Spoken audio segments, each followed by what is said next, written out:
Hi hello. இப்போ நம்ம என்ன பார்க்க போகிறோம்னா அக்யூட் டியூபுலார் நெக்ரோசிஸ் பற்றி பார்க்க போகிறோம். இப்போது அக்யூட் டியூபுலார் நெக்ரோசிஸில் எந்த இடத்துல இப்போ நமக்கு பிரச்சனை அப்படின்றத நம்ம தெரிஞ்சுக்கணும்.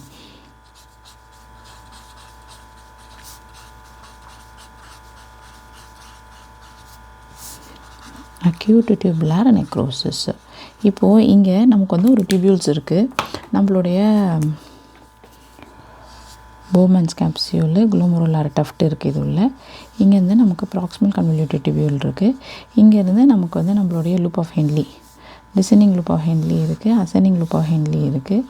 அப்புறம் டிஸ்டல் கன்வல்யூட்டட் டியூபியூலும் நம்மளுடைய கலெக்டிங் டக்டும் இருக்குது. ஓகே. ஸோ இந்த அக்யூட் டியூபுலார் நெக்ரோசிஸ்னால் நமக்கு இந்த டியூபியூல்ஸ் ஃபுல்லுமே தான் பிரச்சனையாக இருக்குது. அதில் எந்த இடத்துல ரொம்ப பிரச்சனையாக இருக்குது அப்படின்னா நம்மளுடைய இந்த ப்ராக்சிமல் கன்வல்யூட்டட் டியூபியூலில் தான் ரொம்ப பிரச்சனையாக இருக்குது. ஏன்னா ப்ராக்சிமல் கன்வல்யூட்டட் டியூபியூலில் தான் நமக்கு நிறையா சோடியம் பொட்டாசியம் அந்த நம்மளுடைய ஏடிபிஎஸ் பம்ப் இங்கே தான் நிறையா இருக்கும். So sodium potassium ATPase pump இங்கே தான் நிறையா இருக்கும். அப்போது நமக்கு ஒரு ஹைபாக்சியா வரும்போது இந்த சோடியம் பொட்டாசியம் ஏடிபிஎஸ் பம்புக்கு ஒழுங்காக ஏடிபி போயிருக்காது. அப்போ இந்த பம்போட வேலை என்ன? ஒரு செல் இருக்குன்னா இங்கே நமக்கு அந்த பம்ப் இருக்குது. சோடியம் எல்லாம் வெளியே அனுப்பிட்டு பொட்டாசியம் எல்லாம் உள்ளே வைக்கிறது தான் இந்த பம்புடைய வேலை. ஸோ 3 சோடியம் வெளியே அனுப்பும், 2 பொட்டாசியம் வெளியே உள்ளே சேர்க்கும் by the help of ATP தான் அதுக்கு தேவை அது செய்கிறதுக்கு. அப்போது இப்போ நமக்கு ஏடிபி இல்லாத போது சோடியமை அது வெளியே அனுப்ப முடியாது, பொட்டாசியமை உள்ளே அனுப்பவும் முடியாது. ஸோ சோடியம் உள்ளவே இருந்துச்சுன்னா அது நிறையா வாட்டர் அது கூடயே அது ரீஅப்சார்ப் பண்ணி வச்சுக்கும். ஸோ இந்த செல்ஸ் எல்லாம் வாட்டர்லாம் இருக்கிறதுனால நிறைய அப்படியே ஸ்வெல் ஆகி பர்ஸ்ட் ஆகிடும். ஸோ இதனால் நம்மளோட ப்ராக்சிமல் கன்வல்யூட்டட் டியூபியூலில் இந்த மாதிரி நமக்கு பிரச்சனை வருது. இது இல்லாமல் நமக்கு ஃபுல் டியூபியூலுமே is more prone for damage தான். அதில் ரொம்ப காமனாக ப்ராக்சிமல் கன்வல்யூட்டட் டியூபியூல் தான் இங்கே நமக்கு டேமேஜாக இருக்குது. இப்போது இந்த மாதிரி இருக்கிறவங்க எப்படி ப்ரெசென்ட் பண்ணுவாங்கன்னா அவங்களுடைய ப்ரெசன்டேஷன் அவங்களுக்கு ஒரு ஒலியூரியாவோட அவங்க ப்ரெசென்ட் பண்ணுவாங்க. ஸோ இப்போ நீ யோசிச்சிருக்கலாம், இந்த ப்ராக்சிமல் கன்வல்யூட்டட் டியூபியூலில் அது ஒழுங்காக அது இந்த டியூபுலார் நெக்ரோசிஸ்லேயே டியூபியூல்ஸ் ஃபுல்லுமே இங்கே இருக்கிற அந்த டியூபுலார் செல்ஸ் எல்லாமே நமக்கு நெக்ரோஸ் ஆகிடுச்சு. ஸோ நெக்ரோஸ் ஆகிடுச்சு அப்படின்னும் போது அது அந்த டியூபியூல்ஸ்னால அந்த வாட்டரை ரீஅப்சார்ப் பண்ண முடியாது. அப்போது பாலியூரியா தானே அது ப்ரெசென்ட் பண்ணணும், ஏன் ஒலியூரியாவில் ப்ரெசென்ட் பண்ணுதுன்னு நினைக்கலாம். பட் அதோடைய ப்ரெசென்டிங் ஃபீச்சர்ஸ் ஒலியூரியாவாக தான் இருக்கும். ஏன்னா இந்த டியூபியூல்ஸ் எல்லாமே நெக்ரோஸ் ஆகி அங்கங்கே அடைச்சிக்கும், நிறைய பிளாக்கேஜ் இருக்கும். ஸோ பிளாக்கேஜ் இருக்கிறதுனால யூரின் ஃபார்மேஷன் அந்தளவுக்கு இருக்காது. பட் டியூரிங் த ரெக்கவரி ஸ்டேஜில் அந்த டியூபியூல்ஸ் எல்லாமே திருப்பியும் ஃபார்ம் ஆகும்போது அப்போது அதோடைய ரீஅப்சார்ப்ட் கெப்பாசிட்டி கம்மியாக இருக்கும். அந்த சமயம் அது பாலியூரியாவோட அது ப்ரெசென்ட் பண்ணும். இதுதான் இப்போ நமக்கு விஷயம் தெரிஞ்சுக்கணும். இப்போது இது எதனால இப்போ நமக்கு இந்த மாதிரி அவங்களுக்கு அக்யூட் டியூபுலார் நெக்ரோசிஸ் வருது? What are the causes? First acute tubular necrosis வரதுக்கு ரொம்ப முக்கியமான cause IV contrast. So IV contrast நமக்கு இந்த டியூபியூல்ஸ் எல்லாமே நெக்ரோஸ் பண்ணி விட்டுரும். ஸோ அதனால் நம்ம ஐவி கான்ட்ராஸ்ட் கொடுக்கறதுக்கு முன்னாடி அவங்களுக்கு ஒரு 0.9% சலைனோ இல்லாட்டி நல்ல ஃப்ளூயிட் ஹைட்ரேஷனோ பண்ணிட்டு தான் அவங்களுக்கு ஐவி கான்ட்ராஸ்ட் கொடுக்கணும். ரெண்டாவது என்ன முக்கியமான காஸ் அப்படின்னா ட்ரக்ஸில் என்னென்ன ட்ரக்ஸ்லாம் will cause acute tubular necrosis? நீங்கள் நல்லா பார்த்தீங்கன்னா நம்ம அமினோகிளைகோசைட்ஸை அடிக்கடி படிச்சிருப்போம். என்னென்னா aminoglycosides nephrotoxic as well as ototoxic அப்படின்னு. ஸோ எந்த அமினோகிளைகோசைட்ஸு என்ன வேணால் இருக்கலாம், ஜென்டாமைசினாக இருக்கலாம், என்ன சைட் ஆஃப் அமினோகிளைகோசைட்ஸும் நமக்கு அக்யூட் டியூபுலார் நெக்ரோசிஸ் காஸ் பண்ணும். ஓகே. ரெண்டாவது ட்ரக் என்ன அப்படின்னா நம்மளோட கீமோதெரப்பி ஏஜென்ட்டான சிஸ்பிளாட்டினும் நமக்கு அக்யூட் டியூபுலார் நெக்ரோசிஸ் உண்டு பண்ணும். அடுத்தது வேறு என்ன ரீசன்னால நமக்கு அக்யூட் டியூபுலார் நெக்ரோசிஸ் வருது? மூணாவது ரீசன் நமக்கு acute blood loss. So acute blood லாஸ்னால் நமக்கு அக்யூட் டியூபுலார் நெக்ரோசிஸ் வரலாம். Chronic blood loss like any டீஹைட்ரேஷனோ இல்லை ஒரு ஹைப்போலிமிக் ஷாக்கோ அந்த மாதிரி இருக்கிறதெல்லாம் நமக்கு ப்ரீரீனல் வரும். பட் அக்யூட் பிளட் லாஸ் அவங்க ஒரு அரிதீமியாவில் சஃபர் பண்ணுறாங்க, இல்லை அக்யூட்டாக ஒரு excess of blood loss during surgery, இல்லை acute exacerbation of heart failure, இது எல்லாமே can result in acute tubular necrosis. நாலாவது முக்கியமான விஷயம் ரேப்டோமயோலைசிஸ்.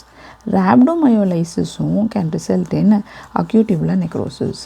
ஸோ ரேப்டோமயோலைசிஸ் வந்து எப்படி இருக்கும்? ஸோ இப்போ ஒரு ஆல்கஹாலிக் பேஷண்ட் இருக்காங்க. அப்போ அவங்க வந்து தண்ணி அடிச்சுட்டு எங்கேயாவது விழுந்துடுறாங்க. அப்போது அவங்களுக்கு ஒரு மசில் டேமேஜ் வந்து அக்யூட் டியூபுலர் நெக்ரோசிஸ் வரலாம். இல்லாட்டி தெரியாமையே யாராவது ஒரு ஓல்ட் ஏஜில் விழுந்தர் கிடக்குறாங்க. அப்போ அவங்களுக்கு ஒரு மசில் டேமேஜ் போய் அக்யூட் டியூபுலர் நெக்ரோசிஸ் போயிடலாம். இல்லாட்டி ரொம்ப இன்டென்சிவாக ட்ரெயின் பண்ணுறாங்க, அவங்களே மசில்ஸ் எல்லாம் வந்து ரொம்ப டேமேஜ் ஆகிடுது. அதுலேயும் அவங்களுக்கு வந்து ரேப்டோமயோலைசிஸ் போய் அப்பயும் அவங்களுக்கு வந்து அக்யூட் டியூபுலர் நெக்ரோசிஸ் வரலாம். இல்லாட்டி எனி டிசீஸ் லைக் மெக்கார்டல் சிண்ட்ரோம், அதுலேயும் வந்து அவங்களுக்கு வந்து ரேப்டோமயோலைசிஸ் போகலாம். இல்லாட்டி எனி ட்ரக்ஸ் லைக் ஸ்டாட்டின்ஸ், ஃபிப்ரேட்ஸ்லாம் எடுத்துக்கிறாங்க. அப்பயும் அவங்களுக்கு வந்து ரேப்டோமயோலைசிஸ் போய் அப்பயும் அவங்க வந்து அக்யூட் டியூபுலர் நெக்ரோசிஸ் போயிருக்கலாம். ஸோ இப்போது இது எல்லாம் தான் reasons for acute tubular necrosis. நம்ம இப்போ வந்து பிளட்டில் வந்து நமக்கு வந்து எப்படி இருக்கும்? அக்யூட் டியூபுலர் நெக்ரோசிஸ் வந்து விச் இஸ் காஸ்ட் பை ரேப்டோமயோலைசிஸ்னு எடுத்துக்கிட்டோன்னா அப்போது இது வந்து ரேப்டோமயோலைசிஸ், இந்த மயோக்ளோபின் இருக்குல்ல, அதுவும் வந்து நமக்கு வந்து யூரின் டிப்ஸ்டிக்கில் பார்த்தா நமக்கு வந்து 1 or 2 ஆர்பிசிஸ் மாதிரி, இல்லாட்டி சம்டைம்ஸ் 3-4 ஆர்பிசிஸ் மாதிரி கூட இருக்கலாம். ஏன்னா யூரின் டிப்ஸ்டிக்னால மயோக்ளோபின் எது உண்மையான ஆர்பிசிஸ் எதுன்னு சொல்ல தெரியாது. ஸோ 1+ பாசிட்டிவ் 2+ பாசிட்டிவ்னு அது சொல்லும். அப்போது நம்ம ஆர்பிசிஸ் தான் நினச்சிடக்கூடாது, அது மயோக்ளோபின் பாசிட்டிவ்.